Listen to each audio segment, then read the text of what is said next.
Hola, buenos días, espero que estén bien.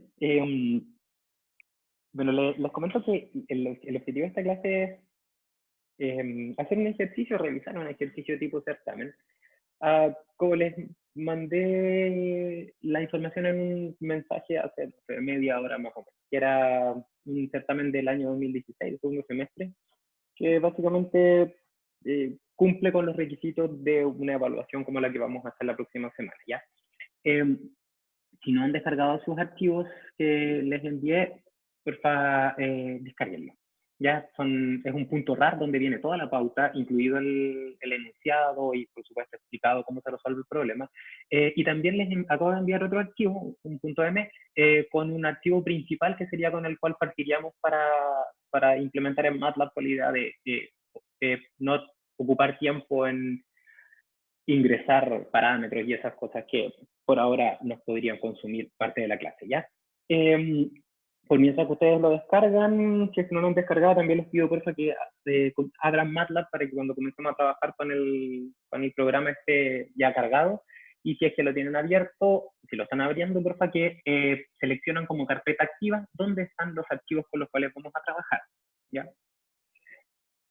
Ok, dicho todo eso, que la idea es que lo puedan ir realizando, quería, bueno, primero hacer una lectura del problema que vamos a resolver, ¿ya? Y intentar primero entender cuál es el objetivo de este problema, ¿ya? Cuál es la problemática que vamos a intentar resolver, ¿ya? Y por eso es súper importante revisar la descripción del proceso que vamos a simular, ¿ya? Con el objetivo de entender, como les decía, por qué lo vamos a hacer y de esa forma tener una mayor cercanía con la resolución, ¿ya? Básicamente, en palabras súper sencillas, lo que ustedes ven en la figura 1 es un diagrama de un convertidor catalítico, ¿ya? Y en el interior, el convertidor catalítico es una especie de panal de cerámica, ¿ya? Son como unos tubos, para que se hagan una idea, son como unos tubos medio así, no son completamente eh, con una área de sección circular, sino que son como más angulares, por donde ingresa el gas que viene desde el motor, gas de combustión, ¿ya? Y dentro de los tubos, por la cara interior, está recubierto estos tubos por un catalizador que lo que hace es que una determinada reacción se lleve a cabo de manera más efectiva, ¿ya? Y esa reacción, bueno, de hecho son varias reacciones, ¿ya? O sea, los convertidores catalíticos lo que hacen es convertir NOx, convertir varios gases de combustión, ¿ya? Pero para efectos prácticos de esta evaluación, ¿ya?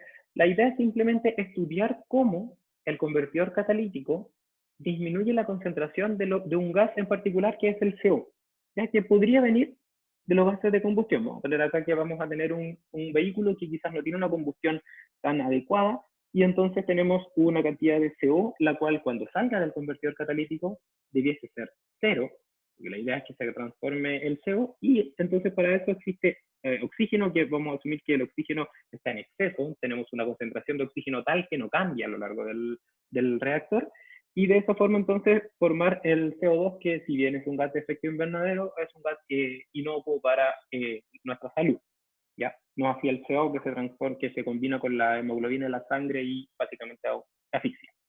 ¿Ok? Entonces, para eso, el convertidor catalítico produce la reacción que ustedes ven ahí, que es básicamente el CO más un medio de oxígeno para dar CO2, y esta reacción es una reacción exotérmica, ¿ya? Se libera energía al momento de realizar esta reacción química, y de hecho, cuando ustedes tocan un convertidor catalítico, si en alguna vez, no sé, están subiendo algo a la maleta de un auto y estaban con pantalones cortos, probablemente se hayan quemado al tocar la parte donde está el tubo escape y la zona del convertidor catalítico, porque efectivamente ahí se genera un punto caliente del vehículo, ¿ya? Entonces, básicamente, se puede entender como este calor de reacción que ustedes ven ahí. Entonces, básicamente, la literatura especializada que te dice que existe una baja eficiencia cuando el convertidor catalítico está frío, ¿ya? Pero a medida que el convertidor catalítico se calienta, la eficiencia de la reacción aumenta. Es como una especie de reacción autocatalítica, porque desde un punto de vista energético la reacción es exotérmica, por lo tanto es de esperar que aumente la temperatura, y al mismo tiempo, a medida que aumenta la temperatura, la conversión aumenta. Por eso entonces uno podría decir que es autocatalítico porque la temperatura que genera la reacción cataliza la reacción. ¿Ya? Y básicamente lo que nosotros queremos hacer es intentar evaluar cómo cambia la conversión a medida que el auto se va calentando. ¿Ya? ¿Cómo podríamos entender que el auto se va calentando en este diagrama? Imagínense que acá está, por ejemplo, el auto. Vamos a hacer un auto. Sí, y aquí está lo que viene desde el motor, los gases de combustión. Entonces, a medida que, no sé, imagínense ustedes que a tiempo cero yo parto el auto y a tiempo cero la temperatura de los gases de combustión es una temperatura de cero. ¿Ya? Entonces, tiempo acá, T, parto el auto y está a una temperatura de cero. ¿Ya? Y a medida que aumenta el tiempo, la temperatura de los gases de combustión va aumentando, ya por efecto de que la inercia térmica va haciendo que el motor se caliente, las partes se calienten y por lo tanto también este gas de combustión va adquiriendo temperatura. Eso quiere decir entonces que la temperatura de entrada al reactor cambia en función del tiempo. Ya al principio la temperatura es una temperatura T0, pero luego es una temperatura T1 y al final una temperatura T final, por ejemplo, cuando el auto ya está caliente. Ya podríamos decir que llega aquí y ya está a la temperatura que ya está caliente. ¿Ya? Y claro, esto es un fenómeno que pasa en el tiempo. ¿Ya? Pero el convertidor catalítico es un convertidor, es un volumen de control que es pequeño en comparación al auto y al motor, al motor y al auto en definitiva. Entonces, nosotros podríamos asumir que aun cuando la temperatura de entrada cambia en el tiempo, el comportamiento del convertidor catalítico se podría asumir que es estacionario. Porque básicamente el cambio de la temperatura está dado más bien por lo que pasa dentro del motor, ya no fuera del motor. ¿Ya? Entonces, por cada temperatura que ingresa al convertidor catalítico, nosotros podemos asumir que el convertidor catalítico opera en estado estacionario. ¿Ya? Entonces, desde ese punto de vista, aun cuando cambia la temperatura de ingreso, para cada temperatura de ingreso, nosotros vamos a decir que el convertidor tiene un comportamiento estacionario. ¿Ya? Y bueno, la idea es plantear un modelo para estimar algo. ¿De qué es lo que queremos estimar? Lo que nosotros queremos estimar es qué temperatura tiene, qué temperatura debe tener los gases de combustión para que los gases emitidos tengan una concentración de salida de CO igual a cero. Porque como les comentaba al principio, para una temperatura inicial, una temperatura baja, es de esperar que la reacción no tenga muy buena, no tenga buena conversión porque, como les comentaba, se ha identificado esto, ya que cuando está frío, efectivamente se emiten gases. Pero a medida que va aumentando la temperatura, entonces la concentración de salida del CO debiese ir disminuyendo, lo que implicaría que va a llegar a un punto de temperatura del gas de combustión donde la concentración de CO es cero de salida, porque la conversión es total. ¿Ya? Entonces lo que queremos evaluar es eso, cómo va cambiando la conversión del CO en función de la temperatura de entrada del gas de combustión. ¿Ya? ¿Y por qué queremos hacer eso? Porque sabemos que esta tasa de cambio, el tiempo, y acá está nuevamente la temperatura de ingreso, vamos a poner T1, porque de hecho usando la notación, este es F1, por lo tanto vamos a decir que es la temperatura de ingreso al convertidor catalítico igual a T1, que parte en una temperatura que se indica en esta parte de 200 grados Celsius, ¿ya?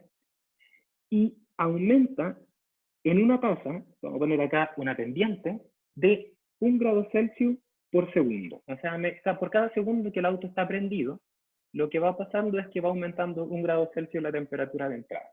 ¿Ya? Ese es como un dato que se sabe. Y básicamente lo que queremos hacer es saber primero cuánto es esa temperatura, la temperatura final, en la cual nosotros sabemos que si nosotros hiciéramos una gráfica, voy a poner un poco más para abajo, lo voy a poner con otro color, si nosotros hiciéramos una gráfica acá, de ahora concentración, por ejemplo, de CO a la salida, en función del mismo tiempo, sabemos que al principio, por ejemplo, la concentración de CO a la salida es muy alta, y a medida que va aumentando el tiempo, hasta llegar a este tiempo límite, por ejemplo, donde la temperatura llega a la temperatura tal que la conversión es completa, debiese pasar esto, que la temperatura, la conversión del CO va disminuyendo y llega a un punto donde la composición se hace 0 a la salida. Y luego de eso la composición sigue siendo 0 porque el auto está lo suficientemente caliente y el convertidor catalítico tiene un comportamiento adecuado y por lo tanto todo el CO que ingresa se transforma en CO2. ¿Ya? Entonces queremos saber cuál es esa temperatura que está asociada a un determinado tiempo para luego estimar cuál es la tasa de producción de CO de un auto diariamente y de un parque automovilístico anualmente. Entonces, como la idea fundamental es saber cuánto CO más o menos estimamos con base a este modelo simplificado. ¿Ya? Y bueno, la parte C, que yo me equivoqué, que la parte C es la que no vamos a resolver, es básicamente cuando tenemos un residuo, ya como este, que eso lo vamos a ver un poco en las siguientes semanas. ¿Ya? Entonces, esa es como la idea del ejercicio. En definitiva, básicamente, identificar la temperatura de entrada que hace que la conversión del CO sea 0. O sea, que la composición de CO a la salida sea 0. ¿Ya? Y para eso, bueno, nos dan algunos datos. Primero nos comentan que el convertidor catalítico, como es un sistema que se puede asemejar a una especie de PFR, ya que tiene ahí estos tubos, es de tipo adiabático. ¿Ya? Lo cual casi siempre se puede asumir para sistemas que son tipo PFR, por ejemplo, ya que el intercambio calórico en este tipo de dispositivos solamente se produce por esta zona que está acá, pero dentro existe mucha más área, de que es donde está produciéndose la reacción. ¿Ya? Aparte de comentarnos que es adiabático, voy a seguir un poco más allá de los antecedentes adicionales, nos dicen que este PFR, que al ser un PFR tiene una dependencia de las variables dependientes, me refiero, perdón, las variables intensivas, me refiero a las variables intensivas a la temperatura y a la composición de CO, que son función del largo, ¿ya? Y por entonces necesitaríamos resolver un sistema de ecuaciones diferenciales, ¿ya? Pero como estamos en la parte de resolución de sistema algebraico, vamos a hacer un supuesto para el modelado que evita resolver un sistema de ecuaciones diferenciales, que es aproximar el comportamiento del PFR adiabático a un comportamiento de flujo de n reactores más pequeños que tienen un comportamiento de CSTR que están en serie, que están conectados entre ellos.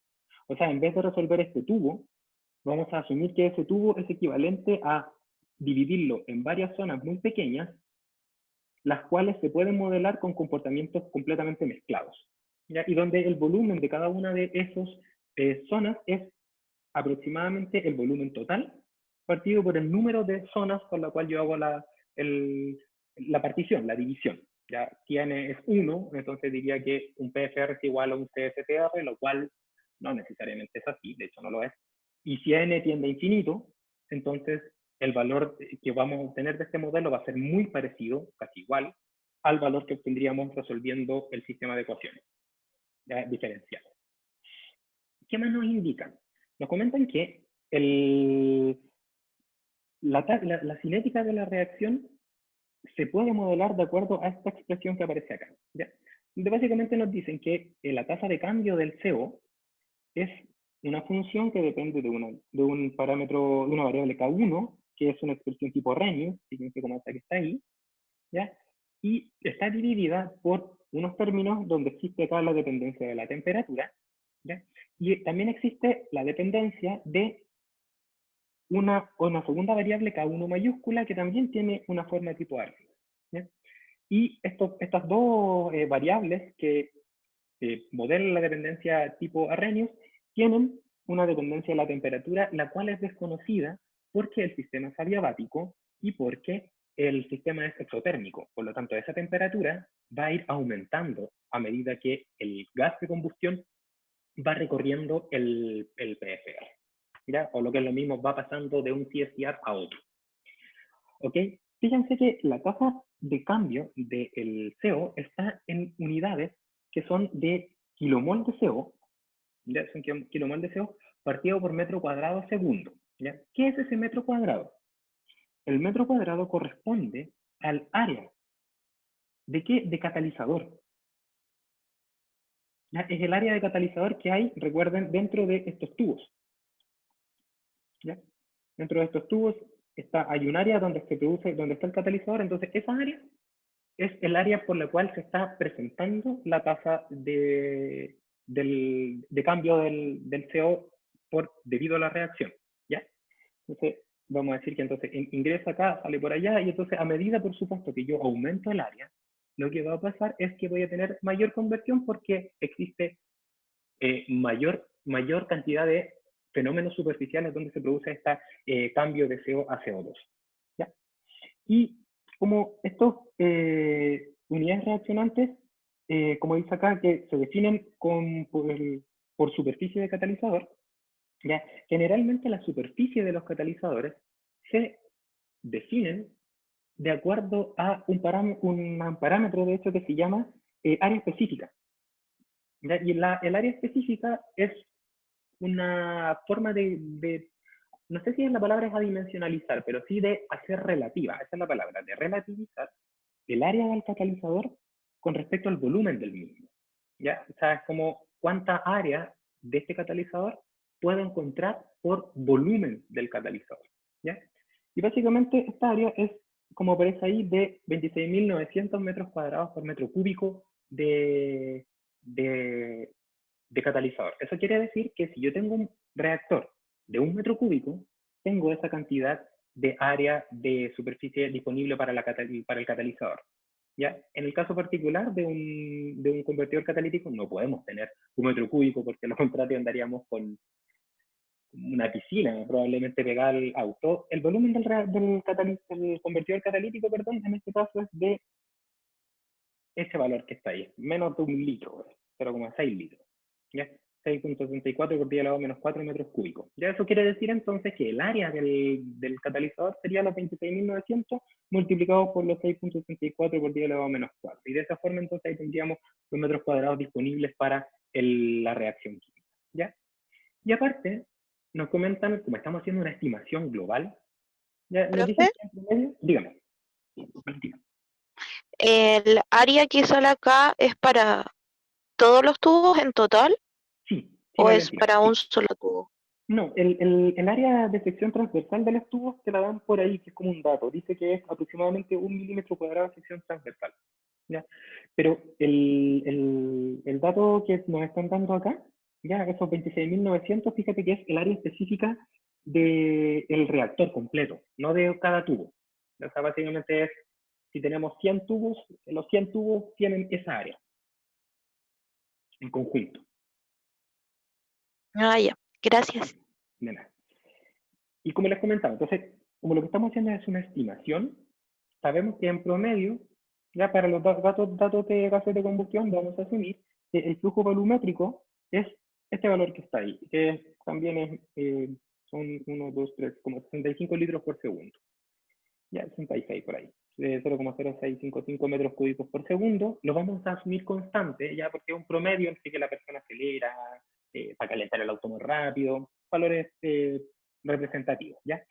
Y aparte, vamos a asumir que el auto tiene una fracción molar de gases de combustión de un 2%, ¿ya? Ese valor que está ahí. O sea, eso quiere decir entonces que a la entrada del convertidor catalítico, ¿ya? Tenemos un flujo 1, un F1, un Q1, que es de 0.0655 metros cúbicos por segundo, y tenemos una composición de CO de un 2% en base molar, 0,02. 2%. ¿Ya? Entonces, ¿qué otros antecedentes nos entregan? Bueno, nos hablan de que se pueden considerar varios parámetros constantes en el sistema. Básicamente, ¿por qué vamos a hacer eso? Porque si estamos analizando solamente la conversión del CO, y es un 2% de conversión de CO, es muy probable que el resto de los componentes sean los que determinan las características físicas del influente y del efluente. Ya, por mucho que cambie la composición de CO, vamos a asumir que básicamente es como lo mismo, ya, porque el cambio es en el 2%. ¿Ok?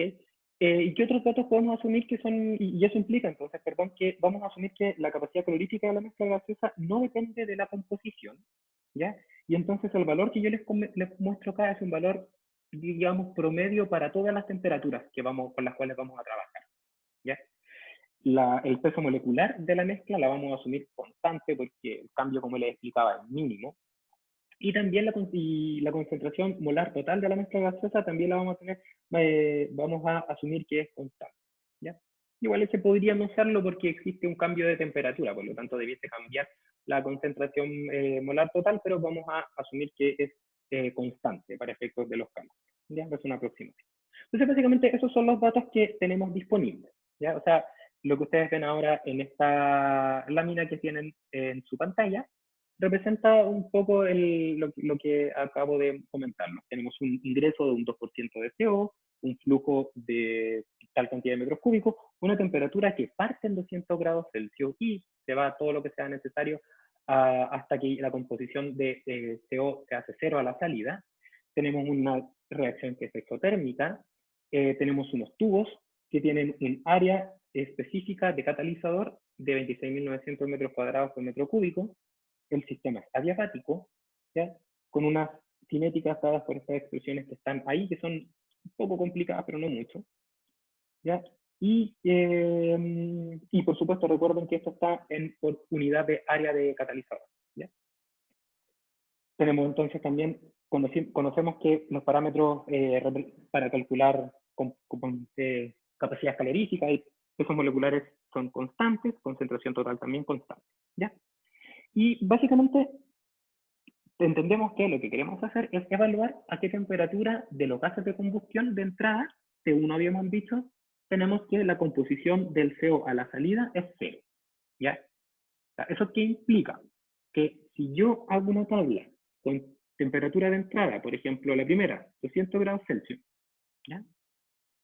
Y resuelvo mi sistema, ya como NCFTR en serie, voy a llegar a una composición de salida, vamos a poner YCO2, no CO2 para no confundirnos con el CO. YCO out, vamos a ponerle entonces, o pongámosle el 2 ahí arriba, del flujo 2, ¿ya? Probablemente sea muy similar a 0.02. ¿Por qué? Porque como el auto está frío, entre comillas, es de esperar que no cambie la composición, o sea, que la conversión sea cero. Pero cuando cambia a 201, quizás ahora es 0.0199. Y quizás cuando cambia a 250 es 0.005. Y así hasta que llegue una temperatura de final, de ingreso, recuerden esto, de ingreso de los gases de combustión, que me dé cero. ¿Ya? Entonces, lo que yo esperaría obtener de todo de la simulación, sería, por ejemplo, esa tabla gráficamente expresada como una Y de CO, por ejemplo, a la salida en función de la temperatura de entrada, desde 200 hasta la temperatura TF, y entonces un gráfico que sería como, por ejemplo, aquí al 2%, y a continuación iría disminuyendo hasta llegar a cero. Y por supuesto, todos los puntos que componen esta curva son resultados de la simulación del PFR, modelado como un CSTR, para distintas composiciones, para distintas temperaturas de entrada de los gases de combustión. ¿Ya? Y esa es la descripción del problema. Antes de ponerme a trabajar con los modelos y eso, ¿tienen dudas? ¿Entienden el objetivo del problema? ¿Sí? Profe, Bueno, dígame, yo tengo la duda dime, Waldo. de la pregunta, en verdad, de estimar Ujú. las toneladas de CO que emite el parque automotriz total.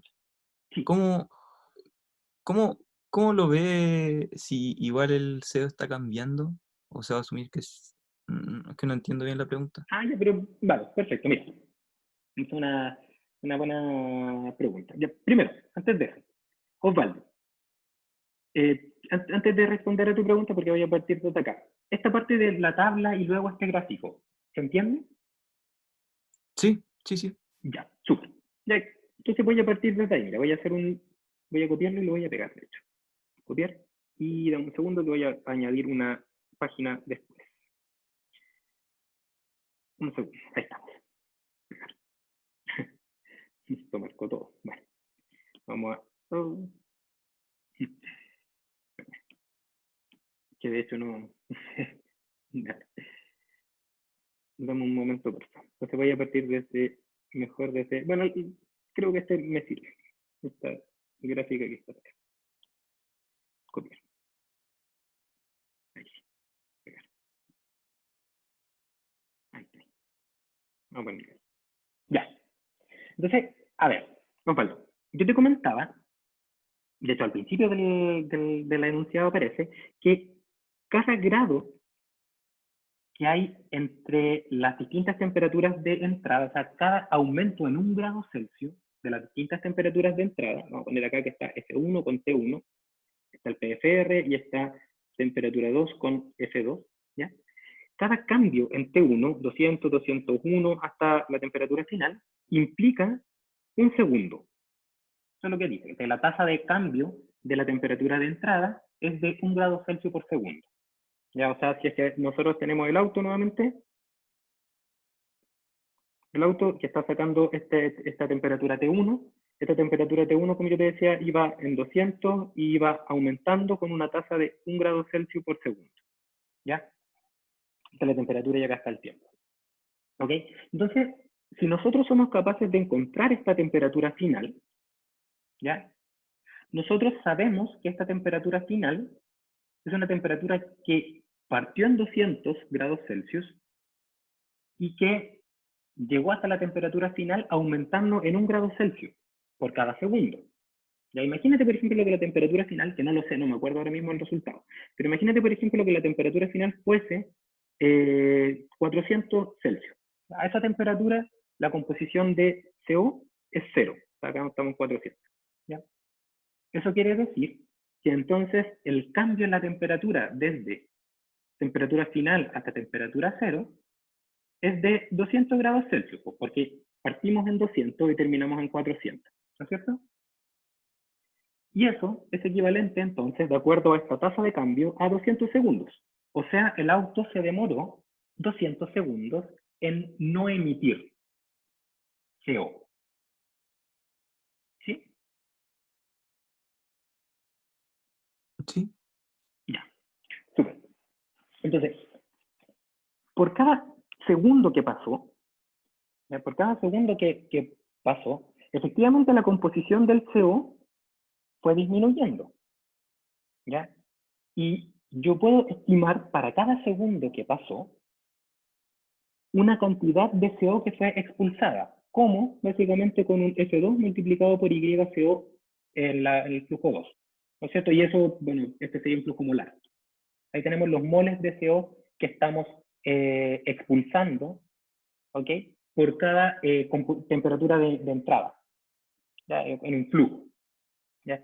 Y si cada temperatura de entrada va cambiando en cada segundo, entonces este caudal que está por segundos cambia también en cada segundo. Imagínate, por ejemplo, que este caudal, en este momento, como te digo, no tengo el número, pero pongámonos, por ejemplo, que el S2 por el YCO del 2 es 1 kilomol partido por, probablemente sea menos, de hecho va a ser mucho menos. Digamos que es, por ejemplo, un mol por segundo, por poner algo. ¿Ya?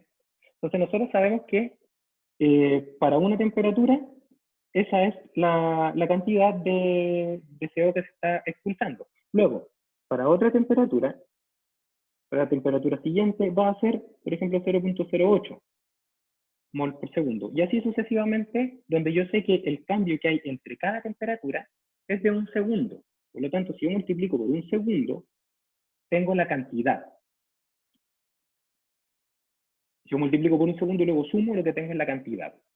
Y sumo hasta, en este caso, los 200 segundos que, según este ejemplo, me demoré en calentar el auto hasta llegar hasta el valor real.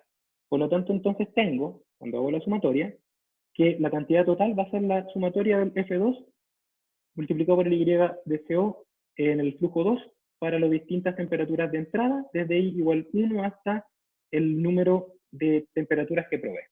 Entonces ahí tengo entonces la cantidad de CO, kilomoles de CO, que estoy entregando al ambiente cuando yo hago este proceso de calentamiento del auto. ¿Ya?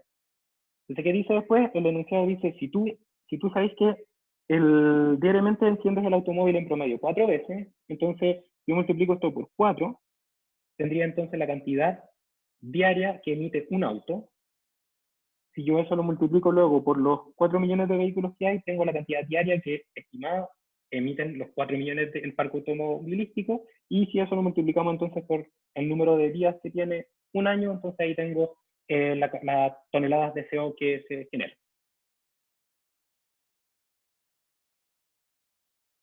¿Sí?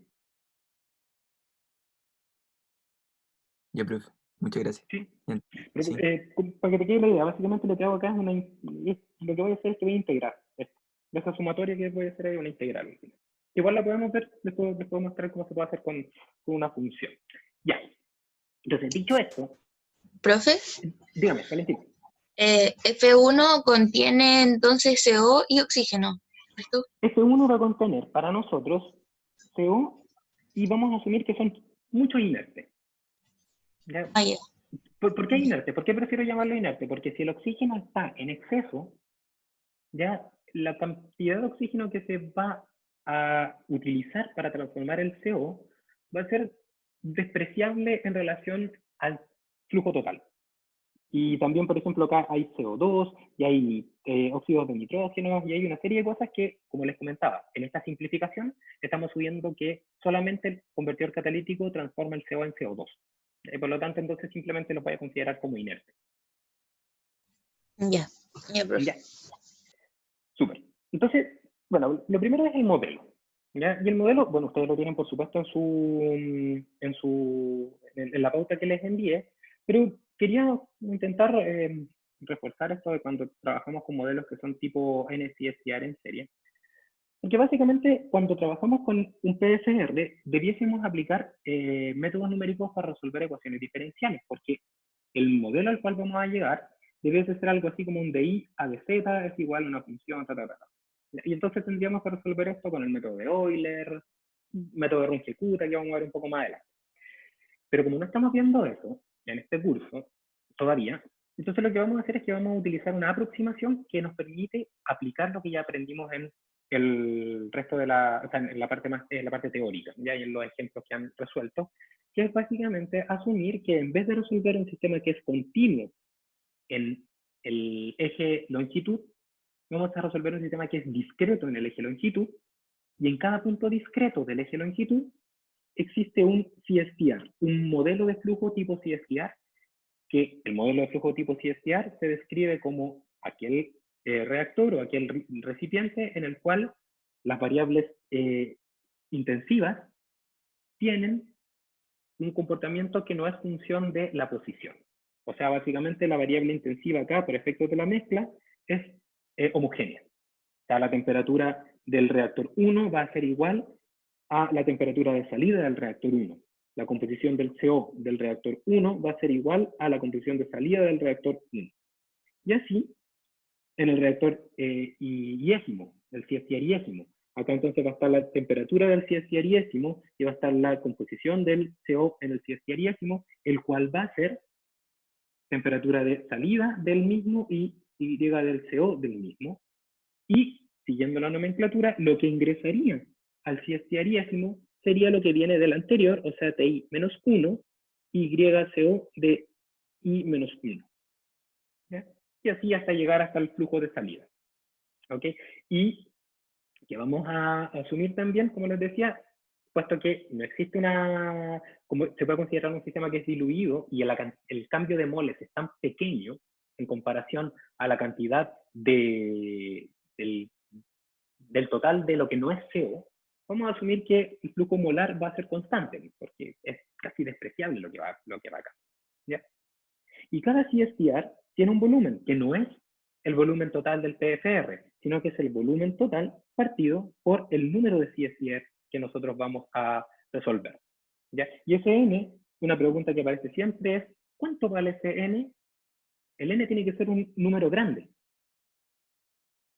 Una contrapregunta que es súper válida, ¿y cuánto es un número grande? El número grande se decide con base en el criterio siguiente. Se supone que n es infinito. Ese es el número grande, pero no podemos hacer cálculos infinitos. Entonces lo que vamos a hacer nosotros es que vamos a hacer un primer análisis en el cual vamos a definir un valor de n y vamos a ir cambiándolo. Por ejemplo, podemos ir aumentándolo. ¿Y cuándo vamos a saber que ese número se aumentó lo suficiente?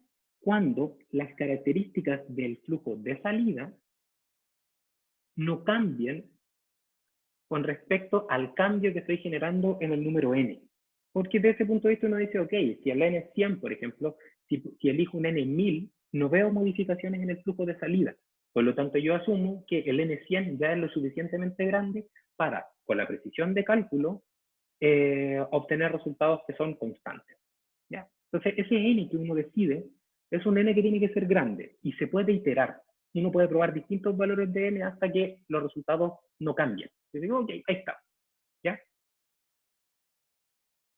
Y entonces, tendríamos que modelar, en vez de modelar un PFR, vamos a modelar uno de estos sistemas, el cual luego se va a transformar en el modelo de todos los CSTR, porque vamos a utilizar una estrategia ahí de resolverlo iterativamente varias veces. ¿Ya?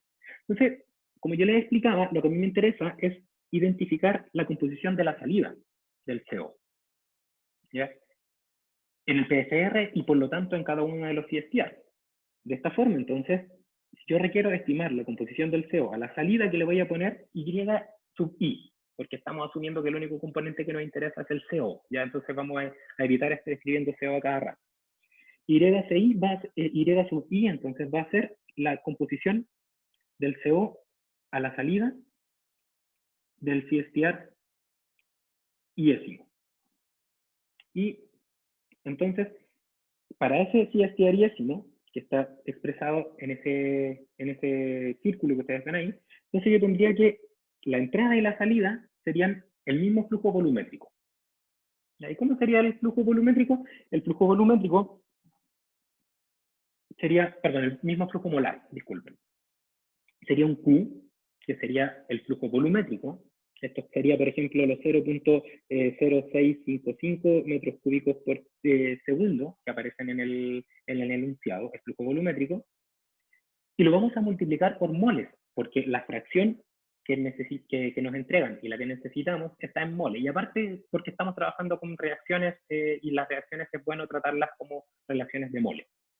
Entonces, para transformarlas en moles, lo que tendríamos que hacer es multiplicar por la cantidad de moles que hay en un metro cúbico. Y eso es la concentración total. ¿Ya? Que si ustedes revisan el enunciado, esta data es un valor que es constante e igual a ese valor que está ahí. 0.0203 kilomol por metro cúbico. ¿Ya? Es un número que lo vamos a mantener constante. Y claro, ahí estaría, y este es el flujo, voy a borrar acá un momento, este es el flujo ahora molar, ¿ya? Que ingresa al CSTR. Y como les decía, asumiendo que la composición de CO es un 2% o menos, porque estamos reduciéndola, vamos a asumir que el flujo molar total se va a mantener constante. ¿Ya? Y eso implica entonces que la salida, la entrada menos la salida, sería entonces el I sub I menos 1 menos el I sub I. O sea, la composición de entrada del CSTR menos la composición de salida del CSTR para el CO. ¿Ok? Y a esto tendríamos que agregarle el término de la reacción química, el cual es un término cinético, ¿ya? Que tiene, me voy a devolver hasta donde está, que tiene una expresión, como lo que ustedes ven en pantalla, que tiene un término que depende de los metros cuadrados de catalizador. Entonces diríamos, por ejemplo, que la expresión cinética sería la cantidad de la tasa de cambio del RCO, ¿ya? ¿Evaluada dónde? Evaluada en el reactor iésimo. ¿Qué significa eso? Me devuelvo hasta donde está R y observo que depende de composición, depende de temperatura y de unas constantes K1 minúscula y K1 mayúscula que dependen también de las temperaturas. ¿Okay? Entonces, yo puedo expresar todo eso, esa cinética, que va a evaluarse en TI y en Y sub I, porque recuerden que es evaluada las condiciones internas del reactor, porque estamos trabajando con un modelo tipo CSTR, uno pequeñito que se va pegando uno al lado del otro, que tiene una expresión, ya que por ejemplo para la cinética es 0.05 por K1, pero ese K1 es un K1 que está evaluado en el CST-ariésimo. Y eso está multiplicado por la composición del CO en el la salida del CST-ariésimo o en el volumen de control del CST-ariésimo. Y eso está dividido a su vez por la temperatura del lo que está dentro del reactor, de este reactor chiquitito, más 1 multiplicado por el KSK mayúscula, que está evaluado en las condiciones I, multiplicado por YI. Y eso está elevado al cuadrado. Esa es la cinética que aparece un poco más atrás y que ustedes la pueden buscar en el enunciado. ¿Ya? Y esto tiene unidades de, yo les había contado, kilomol partido por metro cuadrado por segundo. ¿Ya? Entonces lo que tenemos que hacer es transformarlo a las unidades del balance de materia, que en este caso esto es metro cúbico y esto es kilomol por metro cúbico. Entonces esto queda al final en kilomol partido por segundo. Estas son las unidades que tiene entrada menos salida. Por lo tanto, si queremos llevar a las mismas unidades, tenemos que tomar esa expresión cinética y multiplicarla por lo que pasa dentro del volumen de control, donde se produce la reacción completa, que en este caso sería el valor de el área del área específica del catalizador, esos 26.900 metros cuadrados partido por metro cúbico, multiplicado por los metros cúbicos de este CSTR pequeñito, o sea, multiplicado por VI, que estaría en metro cúbico. Entonces, si ustedes observan, la multiplicación de las expresiones haría que el metro cuadrado se fuera con el metro cuadrado, los metros cúbicos se fueran con los metros cúbicos y quedara entonces kilomol por segundo, que es ese valor que está ahí. ¿Ya? Entonces, si ahora yo reemplazo todo esto, que lo voy a llegar y reemplazar, se puede tomar esta expresión, vamos a borrar de inmediato este RCO que está aquí porque y lo voy a reemplazar directamente. Voy a tomar esto y lo voy a tirar ahí. Y a eso lo voy a multiplicar entonces, recuerden, por el área específica y por el volumen. Y como yo les comentaba, aun cuando la temperatura que ingresa cambia, asumimos que el régimen de trabajo del reactor es estacionario. Por lo tanto, esto está en cero. ¿Ya? ¿Dónde sabemos? ¿Qué cosa sabemos nosotros? Sabemos que el K1I es una expresión tipo Arrhenius, ya que de acuerdo al enunciado es 6.7 por 10 elevado a 10, y esto está en, así, con exponencial de un valor menos de 12,556 partido por la temperatura. ¿Qué temperatura? La temperatura del reactor en la temperatura de salida, ¿no es cierto? Y en el caso del K1I que está allá abajo, que es otra expresión auxiliar, tendría un K1I que estaría dado también por otra expresión de Arrhenius, que es 65.5 por la exponencial. O sea, hay otra expresión que describe la dependencia de la cinética respecto a la temperatura, que es de esta forma. ¿Ya?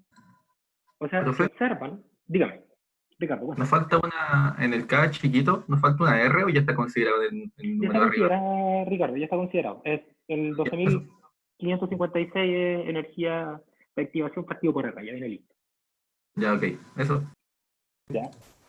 Entonces, si nosotros reemplazamos, ya, porque acá lo que uno tendría que hacer es reemplazarlo, ¿cierto? Yo puedo tomar este K1I y como está directamente despejado, yo lo puedo reemplazar allá arriba, ¿no es cierto?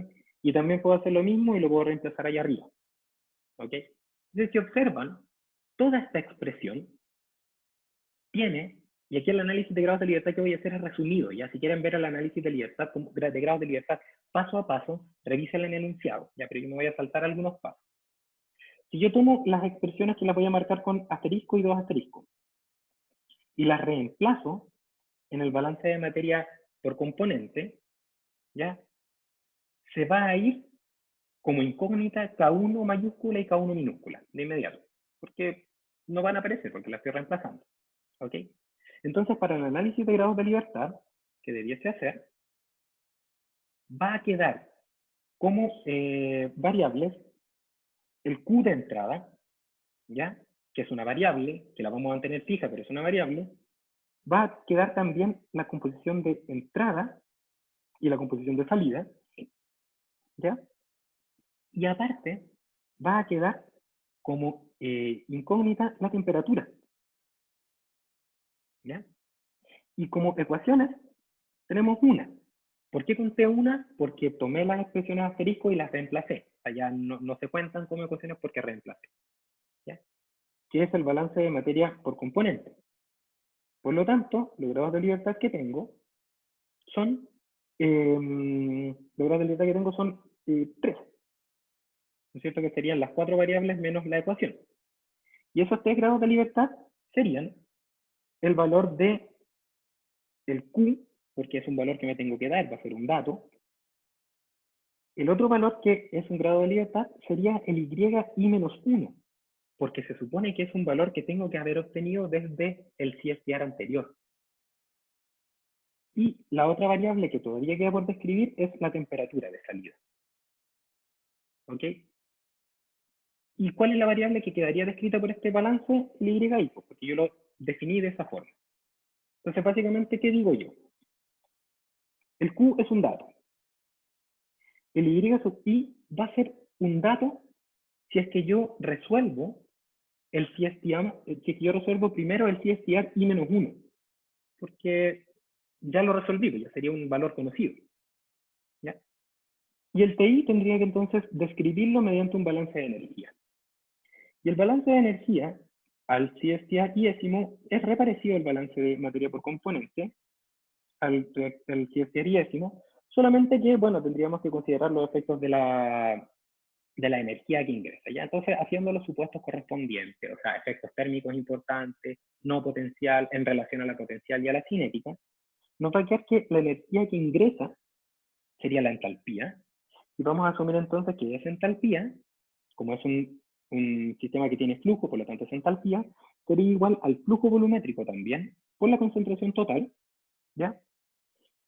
Y esto estaría entonces en kilomol partido por segundo, pero el C sub P que tenemos está en kilogramos. O sea, kilogramo por joule partido por kilojoule partido por kilogramo Kelvin.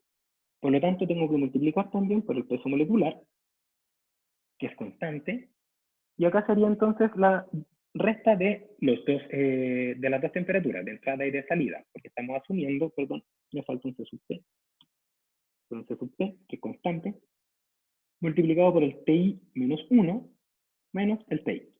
Ahí estaría entonces entrada menos salida, asumiendo que las temperaturas de referencia, de hecho, tienen que ser iguales. ¿Ok? Y falta el término de la generación. ¿Ya? Y el término de la generación, ¿ya? Tendría que considerar la cinética, ya que vamos a poner primero así, RCO', o sea, la misma que yo definí ahí, que luego la reemplace, ¿ok? Multiplicado por el alza y por el volumen I, o sea, la cantidad de moles que están cambiando de CO, ¿ya? Recuerden que esto está en kilomol de CO partido por segundo. Y a esto tenemos que multiplicarlo por cuánta energía se está entregando en la reacción por cada kilomol de CO que cambia. Y ese valor es el delta H de reacción. Ya este que está acá sería, creo que está en, para no venderla, para no equivocarme, les digo de inmediato. Ese valor está en kilojoule partido por kilomol de CO. Perfecto. Una Entonces consulta, sería, profe. dime. Que no entiendo por qué en el balance de materia no contó como el volumen del CSTR como una variable. La puedo considerar, no hay problema, como les decía, es que igual es un análisis rápido para poder llegar hasta el MATLAB, ¿sí? Pero sí, si la considero, aparecería los grados de libertad aumentarían en 1, pero también yo sé que BI es igual a V partido por N, así que igual aparece una ecuación. Ya.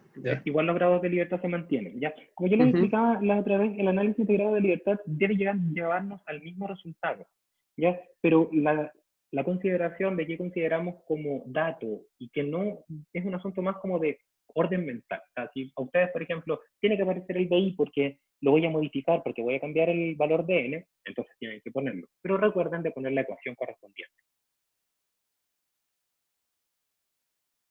Ok, entonces, queda entonces este balance de energía, y fíjense, recuerden, porfa, no se les olvide, es la tasa de cambio multiplicado por cuánto cambia la energía en función de lo que está cambiando, ¿ya? O sea, cuántos kilomoles de CO cambian por segundo multiplicado por cuánta energía se desprende por cada CO que se transforma, ¿ya? Y recuerden también que ese R que está ahí es el que ya habíamos descrito en esta ecuación, ¿ya? O sea, sería reemplazar nuevamente la cinética de la reacción, que sería esa que está ahí, ¿ya? ¿Por qué aparece un término negativo? ¿Por qué yo le puse acá un término negativo? Ese negativo que ustedes ven ahí, porque el delta H de reacción que me entregan es negativo y te dice que la reacción es exotérmica. Entonces, como la reacción es exotérmica y el delta H, es negativo, al multiplicar el negativo con este negativo que está acá, va a ser como un calor que ingresa al volumen de control, que es lo que nosotros tenemos que asumir, puesto que lo que vamos a hacer es que vamos a calentar el reactor con esta reacción, ¿ya? Y esto va a ser igual a 0, porque como les explicaba, es estacionario. Entonces, si hacemos el análisis de grados de libertad de nuevo, ya que nosotros sabíamos que ese análisis de grados de libertad, conocido el valor de Q, que era el dato, ¿ya? A lo que llegamos es que sería las variables nuevas que aparecen, sería solamente la temperatura TI menos 1, porque el TI ya fue contado, el Q lo consideré como dato, y los otros términos son o parámetros o variables que ya fueron consideradas, ¿ya?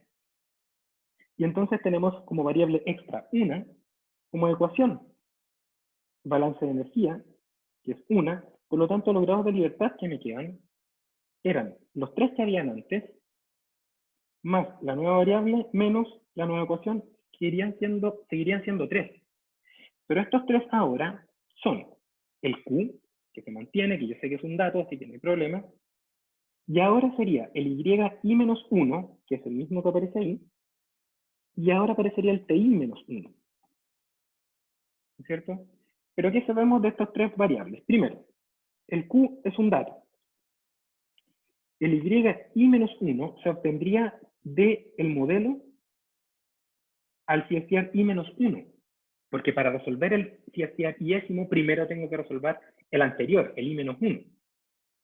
Y entonces, lo mismo se aplicaría al TI menos 1. Sería del modelo del I menos 1. ¿Ok? Y de esa forma, entonces, al final, yo diría, los grados de libertad son 0, pero son 0 siempre y cuando, ¿qué cosa pase? Para que los grados de libertad de este modelo sean 0, lo que tiene que pasar es que se debe conocer Q y se debe conocer el y menos 1 y el TI menos 1. Ya, y digo, pucha, pero es que este es el resultado de un CSTR que viene antes. Ok, entonces, si observamos de nuevo cómo era el diagrama de los NCSTR iésimos, de los NCSTR, perdón. Vamos a hacerlo así. Este último que está acá. Entonces observen que cuando estoy trabajando con I igual 1, o sea, con el primer CSTR, la incógnita que aparece, que queda por describir, sería un I0 y un T0, que son datos, que es 0.02 y que es desde 200 Celsius en adelante. Por lo tanto, es un dato. Por lo tanto, para el primer CSTR, efectivamente es conocido. I menos 1 y TI menos 1. De esa forma, entonces, los grados de libertad para este son 0 y se puede resolver. Lo que implica que cuando lo resuelva voy a conocer I1 y T1. Y entonces, si es que yo hago el análisis de grados de libertad para el segundo CSTR, también voy a conocer el I-1 y el TI-1. Por lo tanto, voy a poder resolver el Y2 y el T2 y así sucesivamente. Entonces, la estrategia de la solución tiene que ser partir con el primer CSTR porque conozco todas las condiciones de entrada, obtener las condiciones de salida de ese primer CSTR, las cuales van a ser las condiciones de entrada del segundo. Y así sucesivamente hasta el CSTR enésimo. ¿Sí?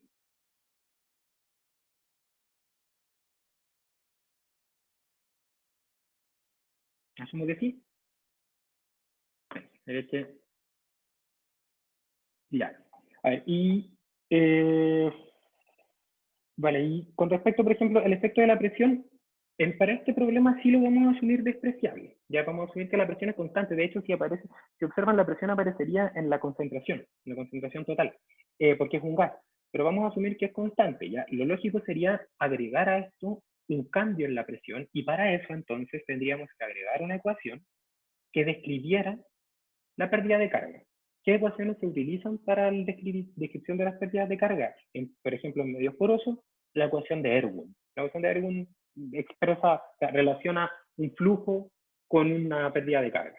Esa ecuación es la que se usa generalmente, ¿ya? Pero vamos a asumir por ahora que es constante, y de hecho no la necesitamos porque ya tenemos el valor de la concentración total, ¿ya? Entonces, con esto, entonces, ¿qué podemos decir? Fíjense, que para el CSTR iésimo, para el CSTR iésimo que nosotros tenemos acá, creo que me quedo pegada la pantalla, que la voy a dejar de duplicar un momento. Ahí la duplicamos de nuevo. Ahora sí.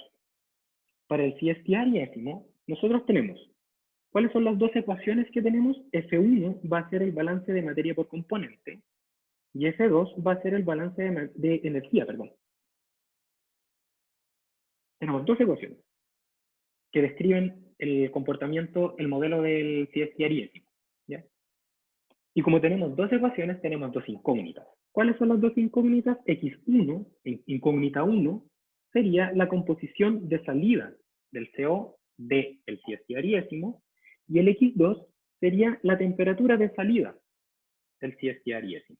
Entonces acá tenemos el vector F, acá tenemos el vector X, y el vector U para cada CSTR estaría compuesto por el flujo, que tenemos que conocerlo porque si no podemos resolverlo, el valor de la composición de entrada y la temperatura de entrada, que tenemos que conocerla, y por supuesto, si ustedes quieren considerar también otros elementos, también podría incluir acá, por ejemplo, el VI y todo el resto de los términos que también se podrían relacionar con parámetros, ¿ya?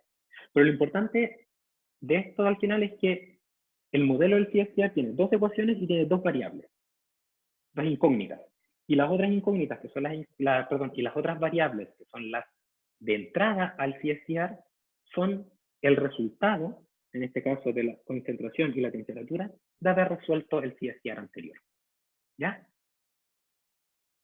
Y lo que vamos a hacer entonces en MATLAB es que vamos a revisarlo, el modelo del CSTR iésimo, que yo se los tengo preparado en los archivos que les mandé, y vamos a resolverlo para 1.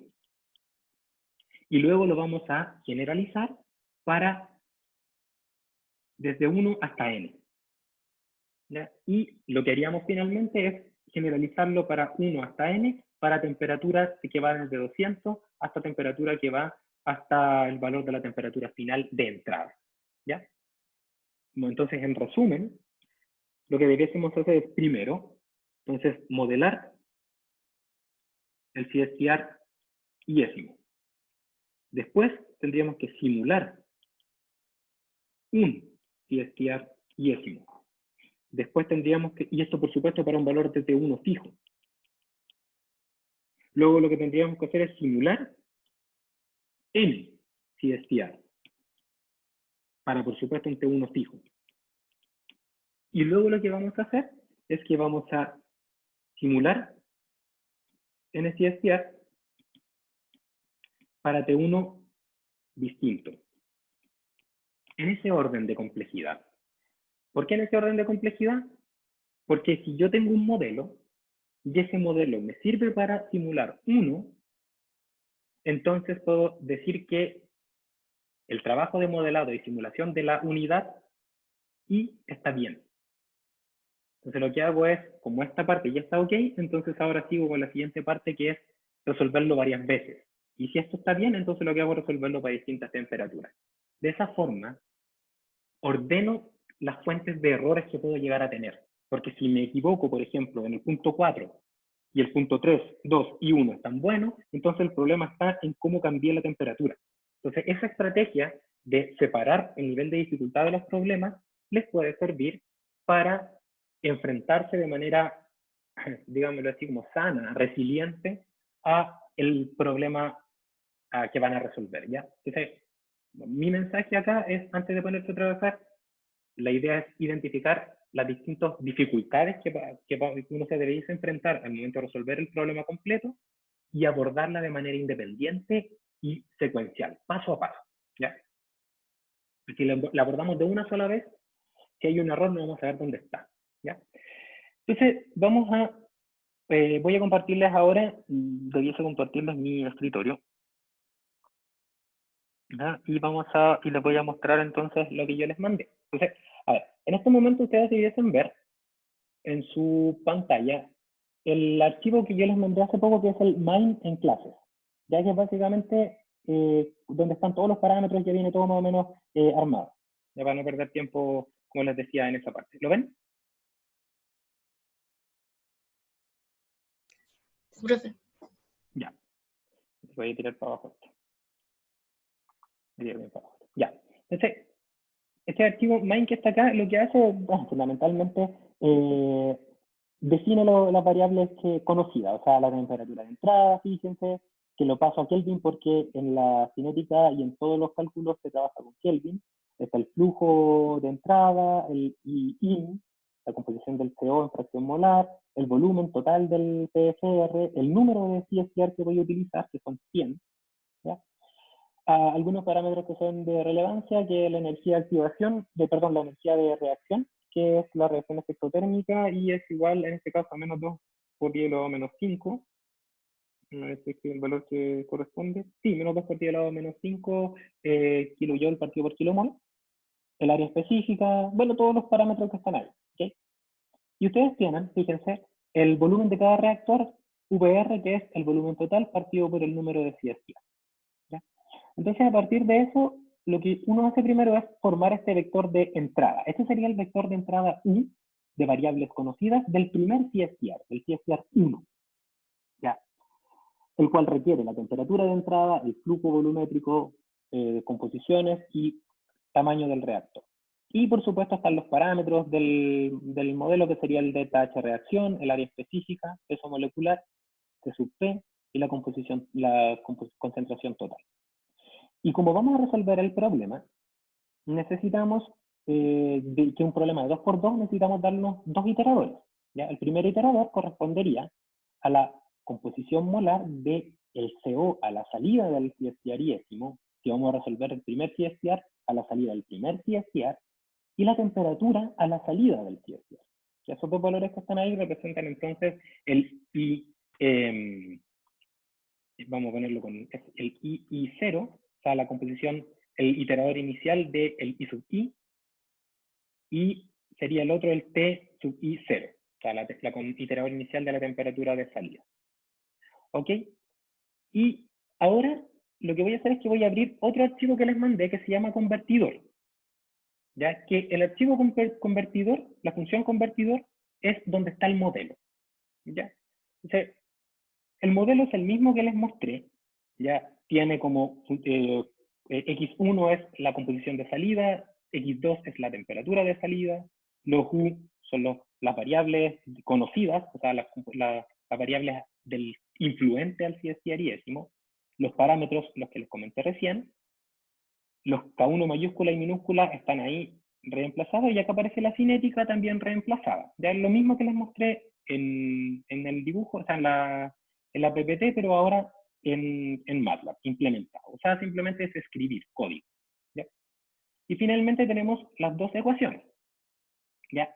Entonces, antes de esto, de avanzar un momento, yo lo que voy a hacer es que voy a copiar y pegar el F1 y el F2. ¿Ya?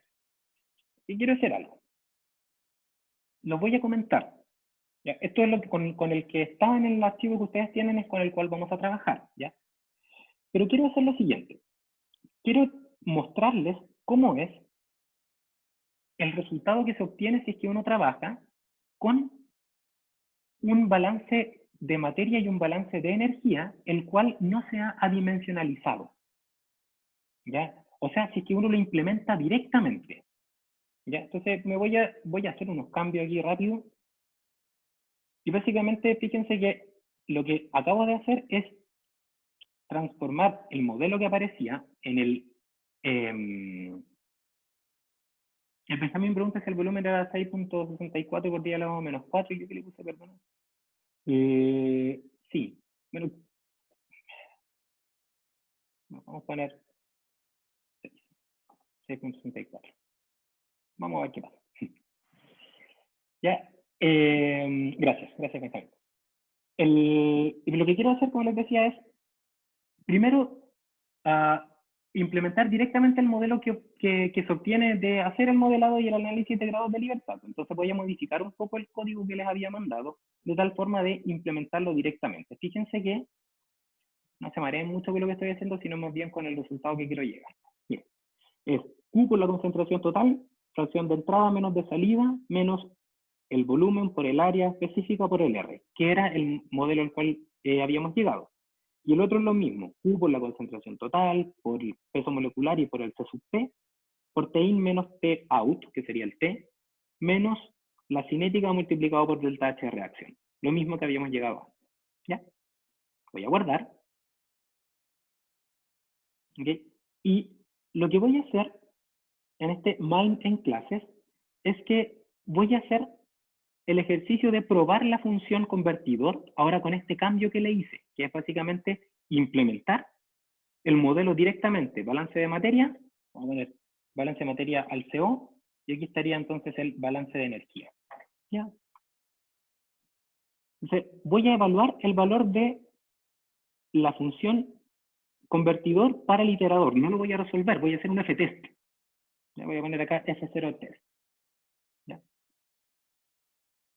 Entonces, los cálculos están, los números están bien, el valor de los parámetros están bien, porque esa parte está más o menos resuelta, por eso les partí de esta parte. Y fíjense que cuando yo reemplazo el valor de x0, esos iteradores iniciales, en la función convertidor, el valor del F0 test que me da es el siguiente. Fíjense, lo voy a poner acá para que lo vean bien. F0 test, F0 test, ahí está. Uno es 0, muy cercano a 0, y el otro es menos 6.5, menos 6.48. ¿Ya? Pero realmente ese 0 es algo por 10 elevado a menos 5. ¿Ya? El primer valor que está ahí, que ustedes observan ahí arriba, ese 0, no es 0, 0, sino que es un valor muy pequeño. ¿Y por qué es muy pequeño? Porque yo estoy trabajando con composiciones muy pequeñas que están multiplicadas por flujos que están en metros cúbicos por segundo, que son muy pequeños también. Entonces, el balance de materia, cuando yo reemplazo los valores simplemente, siempre me va a entregar un valor pequeño, aun cuando ese no sea el valor que resuelve el sistema de ecuaciones. ¿Ya? Y por otro lado, o caso contrario, cuando estoy trabajando con el balance de energía, fíjense que a eso pequeño le estoy multiplicando un número que tiene 2 órdenes de magnitud, porque son las temperaturas en Kelvin. ¿Ya? Y lo estoy multiplicando también por un C sub P, que es mayor que 1. Y a eso le estoy restando un valor delta H reacción, que en este caso es por 10 elevado a 5. O sea, el valor F2 que obtengo, que es, cuando hice el F2 test, que es 6 menos 6.48, es debido a esa diferencia en las órdenes de magnitud de las dos ecuaciones, es debido a que ambas ecuaciones tienen distintas unidades. ¿Ya? Y porque están representando dos fenómenos distintos, dos propiedades conservativas distintas. Y si ustedes recuerdan, el método de Newton, ¿ya? Si ustedes recuerdan, en la parte cuando estábamos viendo el método de Newton y en los videos lo pueden volver a revisar, cuando el método de Newton dice, ¿sabes qué? Terminé de resolver, ¿ya? Lo que hace es, voy a mostrarles un poquitito esto, lo que hace es evaluar cuando la norma del vector f es cercana a 0, ¿ya? Que es así, cuando la sumatoria del f1 cuadrado más f2 cuadrado es cercana a 0, ¿ya? Y entonces esto que está acá es del orden de que es elevado a menos 5. elevado al cuadrado, por supuesto. ¿Ya? Aun cuando esa no sea la solución, de hecho no la es, yo el iterador inicial que me di fue cualquiera.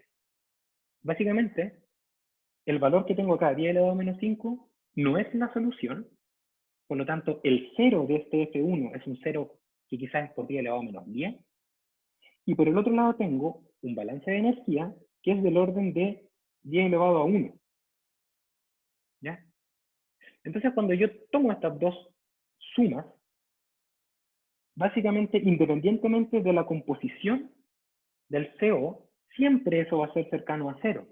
Por lo tanto, el método de Newton va a fallar, porque siempre va a encontrar una solución para F1, porque con respecto a F2 son 6 órdenes de magnitud de diferencia. ¿Está? Entonces, ¿qué tengo que hacer? Tengo que hacer que los dos órdenes de magnitud sean similares. ¿Ya? ¿Y cómo tengo que hacer eso? Tengo entonces que transformar el F2 en un F2 balance de energía, por ejemplo, dividido por una constante, vamos a ponerle constante 2, que tenga órdenes de magnitud similares a F2 para que me quede todo expresado en órdenes de magnitud de 10 elevado a 0. Y lo mismo tengo que hacer con F1. Tengo que tomar el balance de materia ahora, balance de materia por componente, y tengo que dividirlo por una constante 1 de tal forma de que el orden de magnitud de esto también sea del orden de 10 elevado a 0. O sea, algo que esté cercano entre 0 y 1 por ahí. ¿Ya? Y entonces, si observan, si yo me voy al balance de materia ahora, voy a tomar el balance de materia que está acá, ¿ya? Lo voy a copiar, lo voy a tirar al fondo de mis apuntes, que está acá, ¿ya? Puedo observar lo siguiente, fíjense. Las composiciones son del orden de entre 0 y 1. ¿Ya? Entonces lo que yo podría hacer es intentar forzar a que aparezca algo que normalice, bueno, básicamente forzar a que aparezca una constante C1, ¿ya? Y como esto es una constante, tiene que ser un valor conocido, y ese valor conocido puede ser, por ejemplo, el valor de el flujo de entrada, por ejemplo. Porque si yo divido todo esto por la Q por C total, y Q por C total, aparece entonces en este término un I menos 1 menos I sub I. Y eso yo sé que va entre 0 y 1. ¿Ya? Y entonces cuando yo le resto todo este término, si la tasa de reacción es proporcional a la cantidad de CO que está ingresando, entonces esta división debiese estar también entre 0 y 1. ¿Ya? Pero con un número que está más cercano quizás a este valor que está ahí.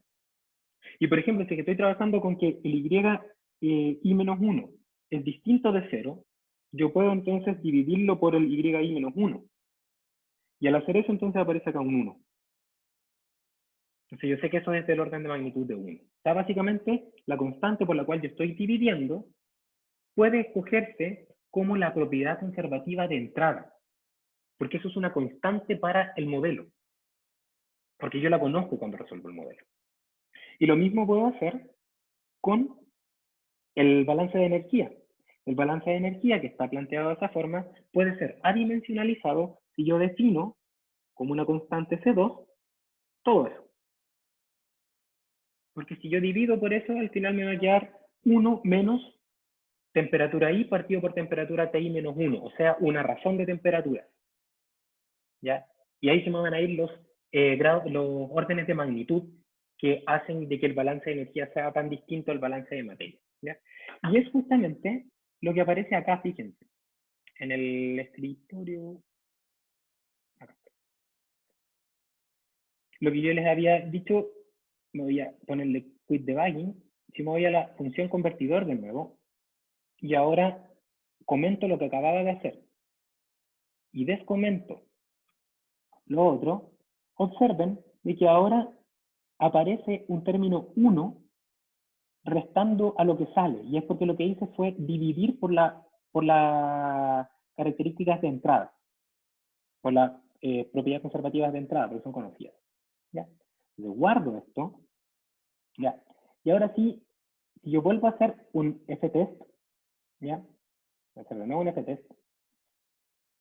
Fíjense que ahora los valores del F0 para el mismo valor del iterador inicial, X0, son muy distintos. Ahora son los dos de órdenes de magnitud comparables. Uno es 0.84 y el otro es menos 0.32. Los dos son de órdenes de magnitud cercanos a 10 elevado a 0, 10 elevado a menos 1. Pero los dos son iguales. Y es porque lo que hice fue dividir por una constante que hace que se acerquen los dos órdenes de magnitud. ¿Ya? Y está bien, se puede hacer eso porque si f es 0, f partido por una constante también es 0. O sea, la solución de este sistema también es la solución del sistema sin dividir por la constante. ¿Ya? Entonces, lo que se hace a continuación, voy a salir del modo debug, lo que se hace a continuación es resolver para un CSTR. Y para resolver para un CSTR, ocupamos la función fsolve, que sería, por ejemplo, el xsolución. Sería llamar a la función del método de Newton, ya que vamos a iterar con la variable x de la función que se llama convertidor, donde x es la primera variable, ya el primer argumento de la función convertidor, partiendo desde x0. ¿Ok? Estamos resolviendo el primer CSTR. ¿Ya? Podemos guardar, le damos run, y dice que la ecuación fue resuelta. Y la solución es igual, o casi igual al valor de ingreso. Fíjense que el I sub in era lo mismo, 2%, y el valor de la salida es un 2%, porque estamos resolviendo el primer CSTR. Y fíjense que el T-in era 473, y el T-out, el X solución, de el primer CSTR es casi el mismo, solamente con una pequeña diferencia en la milésima de Kelvin. Y eso debido fundamentalmente a que, como tengo una conversión tan baja, ya que la composición se mantiene prácticamente constante, la reacción casi no aporta energía al CSTR. ¿Ya? Entonces, ahora lo que tendríamos que hacer, esto es para el CSTR1. Y ahora lo que tendríamos que hacer es tomar este resultado, y lo que podemos hacer es resolverlo para el siguiente CSTR. Por ejemplo, para el CSTR2. ¿Y cómo lo haríamos para el CSTR2?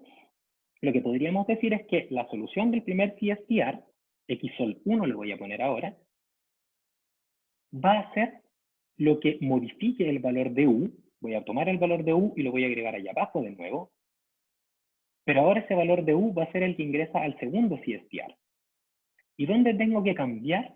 ¿Qué es lo que cambia del vector U respecto del primer CSTR al segundo?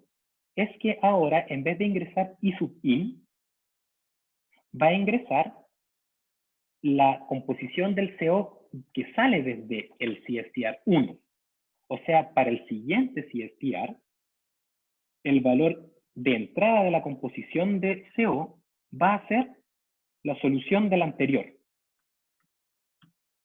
Y la temperatura de entrada del siguiente CSTR va a ser la solución del reactor 1. Y esta sería entonces la solución del reactor 2. Entonces, fíjense que si yo resuelvo el problema, ahora el I sub in va a seguir siendo 0,2 porque no cambió casi nada, pero ahora fíjense que la temperatura es un poquitito más alta. ¿Por qué? Porque la temperatura que ingresa ahora es una temperatura que viene desde otra reacción. Entonces, cambio lo que tengo que cambiar en el vector U y vuelvo a resolver el problema. Y ahora la composición casi no cambió nuevamente porque, como les comentaba, el CSTR está frío y aparte es el segundo CSTR de 100, pero tienen una temperatura que es un poco mayor. Y entonces eso se puede copiar y pegar varias veces, ¿ya? Y eso sería 100 veces, de hecho, habría que hacer. Y eso es una forma de resolver el problema. Pero otra forma que se puede utilizar para resolver el problema es utilizando un ciclo for, ya que es básicamente como copiar y pegar esto varias veces, pero de una manera como automática. Entonces lo que vamos a hacer es que vamos a resolver esto mediante un ciclo for, lo que implica que ya soy capaz de resolverlo para un CSTR, o sea, ya resolví la parte de que esto funciona para un reactor. Entonces, si quiero resolverlo para n CSTR ahora, entonces lo que puedo hacer es, por ejemplo, quedarme con la idea fuerza de lo que acabo de mostrarles. De hecho, lo que puedo hacer también es guardarlo con otro archivo para no perder esto, que esto sí funciona, efectivamente resuelve mi problema, una parte pequeñita del problema, pero lo resuelve. Y entonces, por ejemplo, decir, como lo voy a resolver n veces, esto entonces voy a tener que poner un for de un indicador i que vaya desde 1 hasta n. Y por cada vez que yo pase por el for, tengo que resolver el CSTR, tal como aparece ahí. Y ahí le voy a poner un end, porque por cada vez que pase por el for, voy a resolver un CSTR. ¿Ya? Pero cuando yo haga eso, lo que tengo que hacer es que para el siguiente for, el valor de u tiene que actualizarse, tal como aparecía acá. Y entonces, ¿qué podemos hacer? Es que una vez que se resuelve, lo que hacemos es actualizar el valor de u. ¿Ok? ¿Y tenemos que actualizar el valor de u? Sí, porque si no ponemos en la actualización del valor de u, aun cuando yo haga la asignación nueva de tin y de yin, la definición de u que está arriba es la única que valdría. Entonces yo tengo que volver a formar el vector u. La cosa para que una vez que pase por acá, la primera vez para i igual 1, ocupa esa definición de u. Pero para el i igual 2 va a usar esta segunda definición de u. ¿Ya? Y generalmente lo que uno hace también, a ver si puedo borrar, lo que uno hace cuando uno trabaja dentro de un ciclo for para ir guardando cómo va evolucionando las soluciones de cada CSTR es generar vectores. ¿Ya? Que lo que hacen es guardar información relevante, que es información como interna, ¿ya? De cada CSTR. En este caso se llama YB, TV y VV, que son la salida de cada CSTR. ¿Ya? Entonces, es un vector columna que tiene n filas, la salida de cada CSTR, y entonces yo diría, por ejemplo, que la solución del CSTR, la primera, sería la posición iésima del vector IV. Y perdón, esto lo tengo que poner al revés, porque la asignación es en otro sentido. O sea, la posición iésima del vector YV es igual a X solución 1. Y la posición iésima ahora del TV sería el X solución 2.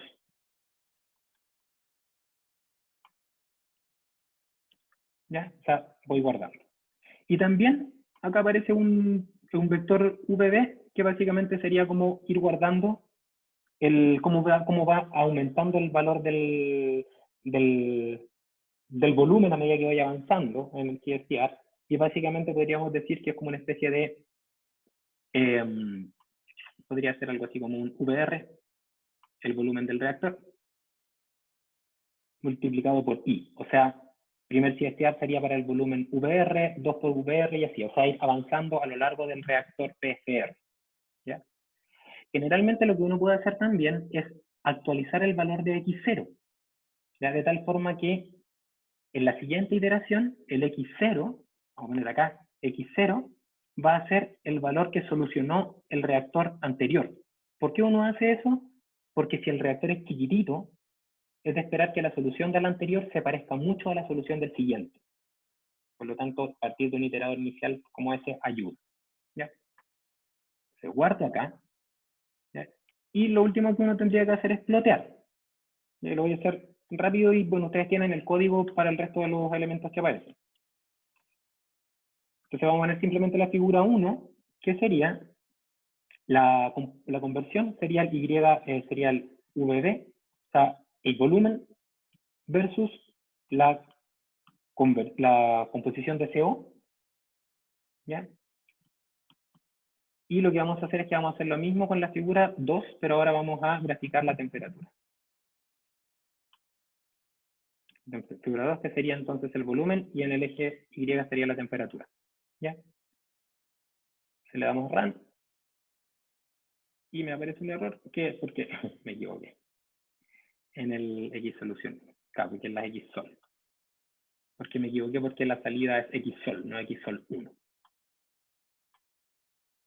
Le doy Run de nuevo, y ahí está resolviendo el sistema.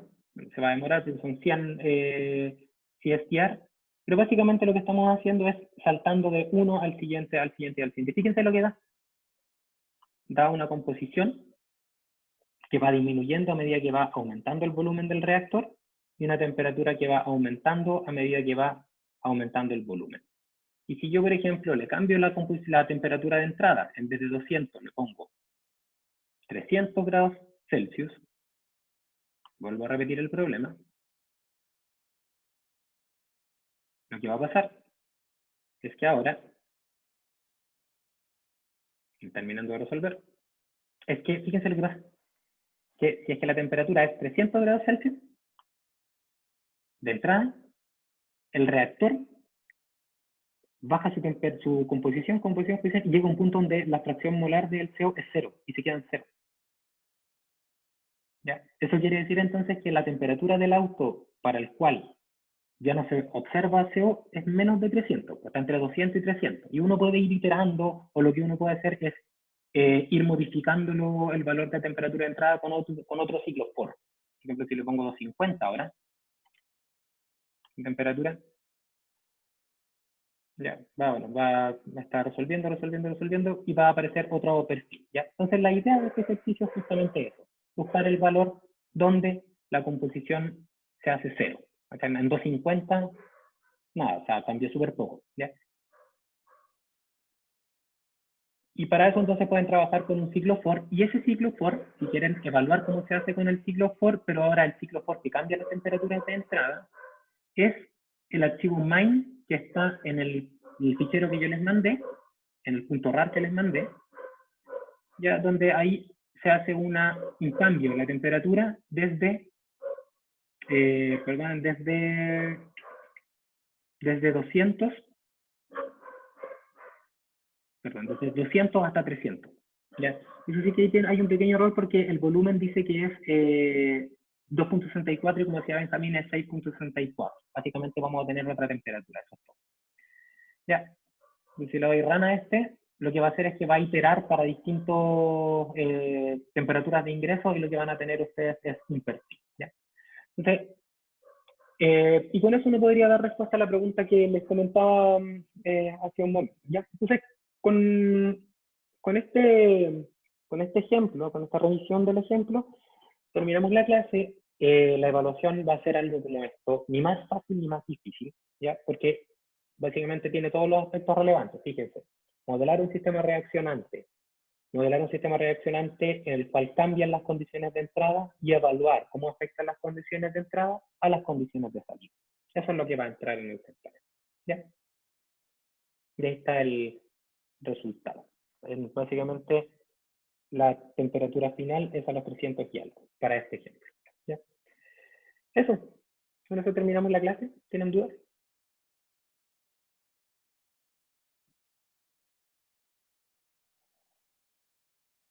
¿Les queda claro? ¿Han hecho ejercicios como estos antes? Profe, Dígame. una consulta. Es que yo había hecho un ejercicio parecido, pero como sin aplicar solo, intentando linealizar el sistema, y ¿Ya? decía que como el PFR era espacios muy chiquititos, la cinética de reacción la evaluaba en el punto de entrada en vez del de salida, y como no me cambiaba significativamente, resolvía el mismo sistema para ese sistema. ¿Me puede llevar a mucho error resolver Sí. sistemas de esa forma? Sí.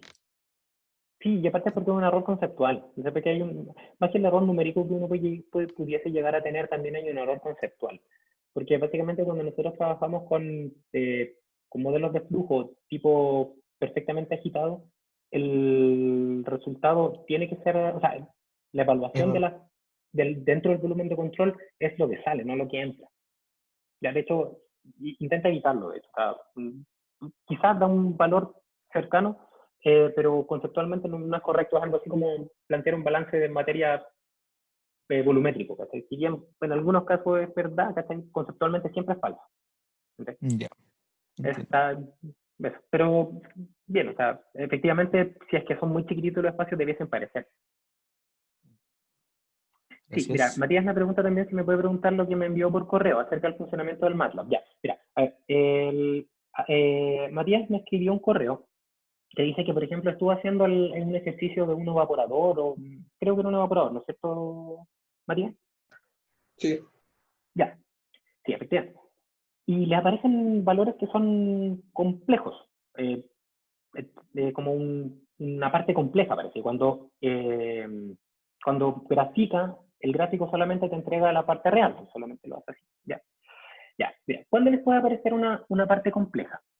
Cuando nosotros estamos trabajando con raíces, por ejemplo, cuando estamos trabajando con logaritmos, cuando estamos trabajando con exponentes, los cuales son fraccionadas, como que son fracciones, elevado a algo y ese algo es una fracción, pueden aparecer términos complejos porque a medida que MATLAB va iterando, va probando distintos valores. Y si es que dentro de esas funciones, en los iteradores que estáis probando, aparecen términos que pudiesen llegar a números complejos dentro de las iteraciones, ya, no la solución final, sino que dentro de las iteraciones, como el método de Newton lo que hace es toma el iterador anterior y lo actualiza con una ley de actualización, si es que en algún punto de las iteraciones aparece un valor, un número complejo, el número complejo se va a arrastrar. ¿Ya? No es que tu MATLAB esté malo, ¿ya? Si aparecen números complejos es porque dentro de las iteraciones hubo alguna que cuando se evaluó ese iterador en las funciones que tú programaste, se generó un número complejo. ¿Ya? Y ese número complejo no desaparece nunca más, aun cuando sea 0,000i. ¿Ya? Lo importante es que si tu resultado es 0,000i, quiere decir que no es un número complejo, es un número real, el cual numéricamente como, arrastró una parte compleja. ¿Ya?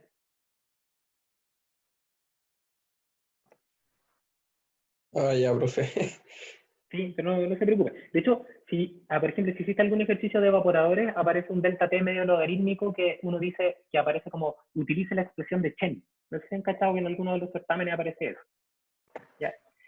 Porque existen funciones que son súper jodidas para trabajar con métodos numéricos. Por ejemplo, los logaritmos. Entonces, aun cuando, por ejemplo, fenomenológicamente el delta t medio logarítmico es como la mejor expresión para el delta t de un reactor de doble tubo, en el cual la temperatura va cambiando a lo largo del intercambiador de calor, uno numéricamente prefiere trabajar con otras expresiones de delta T. Por ejemplo, una expresión que se utiliza es la de Chen, que te dice, ya, no vamos a trabajar con el delta T medio logarítmico porque es muy difícil numéricamente, entonces te propongo esta aproximación que más o menos te entrega los mismos resultados, pero que numéricamente es más estable. ¿Ya? Pero eso, o sea, no te asustes si te parece eso, lo importante es que el modelo tiene que estar bien, ¿ya? O sea, si por ejemplo uno escribe un delta t medio logarítmico mal, sí, ahí sí te puede pasar que tengas un número complejo, pero ese número complejo es porque yo estoy haciendo mal el modelo. O sea, si tu modelo está bien, el número complejo que te puede aparecer es producto de que se van arrastrando por iteración intermedia el resultado. ¿Ya?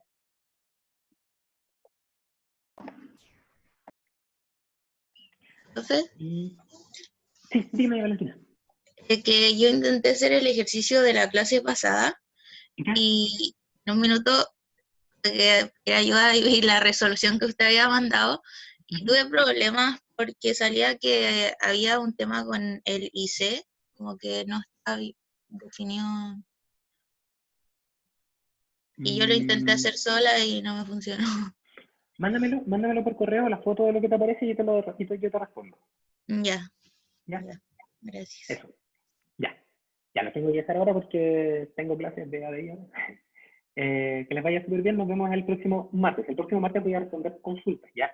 Como yo tengo que seguir avanzando en la materia, y el martes quiero responder consultas y el miércoles los quiero dejar trabajando, para que no pierdan tiempo con clases, y el viernes probablemente haga lo mismo, les voy a subir unos videos para continuar avanzando en la materia, ya que sería como esto aplicado a diagramas de flujo, ¿ya? Entonces la idea es que trabajen en su evaluación y tengan esos videos disponibles para después continuar la materia en presencial, ¿ya? Eso. Ya que tengan un buen fin de semana, que les vaya bien. Profe, cuídese. Chao, profe. Eso, igual. Gracias, profe. Gracias, Gracias. profe. Chao, profe, cuídese.